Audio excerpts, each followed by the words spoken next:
Hey, firstly, before the dungeon starts, I'm going to pre-prop my wall. Generally, you can use any non-on charge cooldown before the timer starts, and it will carry it into the dungeon. 4, 3, 2, 1. As the timer ticks down, I'm going to Dark Water Potion. We're going to run through. We're going to pull both these backs of Watchmen.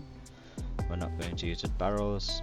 I'm going to pre-place my statue. I'm going to triple roll in and start throwing kegs to get threat on Linden. Everyone in the group is just single targeting Linden right now, including me.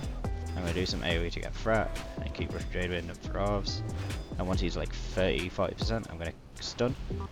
So then I've got no risk of dying because I don't have Vengeance yet. And we're just going to progress into a boss. The idea is you want to pull all of this onto a boss at the same time and then destroy him. You really don't want to use many CDs. You can use barrier if you don't have a warrior. You can send an AG if you want here. Then you just want to keep a monk alive using as little CDs as you can.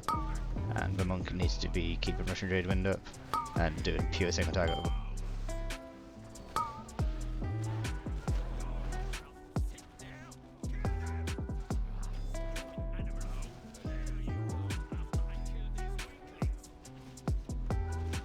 Once the boss is at 20%, that's when the fight's over, and you should be finishing off any Watchman. As a monkey, you'd really want to not use your chi, and you want to be able to cleanse your stagger as well as throw a guard for this next area. Just to note, as this boss death music happens, you can sometimes jump a bit early. We didn't this run, as we were just trying to get reps in, and it ended up just being the run that worked, but you can go a bit earlier than we did. When you go down, you want to rocket boots, your monk should be ahead with rolls, etc. And we want to get Russian wind ticks on every single pack so no one gets hurt.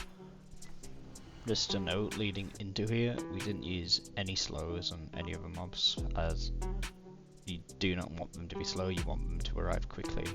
If they arrive slowed, you're going to have a rough time killing them as well as getting vengeance. The entire point of this pull is to get everything onto the monk as quick as you can to get vengeance so you can melt the boss. I think here I done 7 million boss damage on the Warlock funneling, only done 5.5 as a comparison. The main damage of this is optimizing your monk.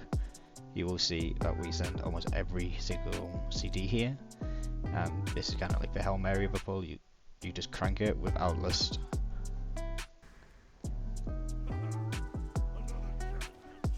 Going into the pool, you need to make sure your stagger's up, and PS, banner, we've got rally up, and you are just looking for orbs. That's all you're doing, keeping your Russian Jadewind up, looking for orbs, cranking boss, keeping stagger up.